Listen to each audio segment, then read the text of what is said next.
ஒரு இளவரசன் சரி நமக்கு இந்த வாழ்க்கையெல்லாம் வேண்டாம் என்று சொல்லி ஒரு ஞான தேடலிலே சென்று அமர்கிறார். ஒரு 6 ஆண்டு காலம் கடுமையான தவத்திலே இருந்து அவருடன் ஒரு 5 நண்பர்களும் அவருடன் எப்போவுமே கூட போயிட்டுருக்கிற ஃப்ரெண்ட்ஸு. அந்த 6 ஆண்டுகளும் அவருக்கு வேண்டிய உதவிகள் எல்லாம் செய்கிறார்கள். பல்வேறு சோதனைகளை அனுபவிக்கிறார். 6 ஆண்டுகள் தவத்திற்கு பிறகு ஆமாம் எனக்கு ஞானம் வந்துவிட்டது என்று சொல்கிறார்.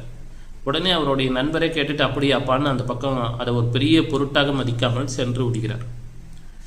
மீண்டும் அவர்களை அழைத்து சாரநாத்திலே அவர்களுக்கு ஒரு தர்ம பிரச்சாரத்தை செய்கிறார். ஒரு கருத்துக்களை பொறுமையாக எடுத்துச் சொல்கிறார்.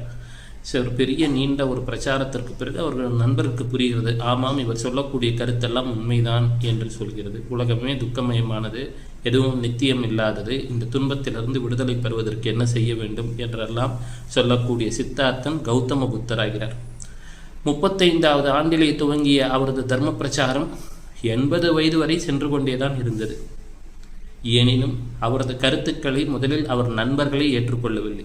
வாழ்க்கையிலே நாம் சொல்லக்கூடிய கருத்துக்களை எல்லாரும் ஏற்றுக்கொள்ள வேண்டும் என்பதெல்லாம் கிடையாது.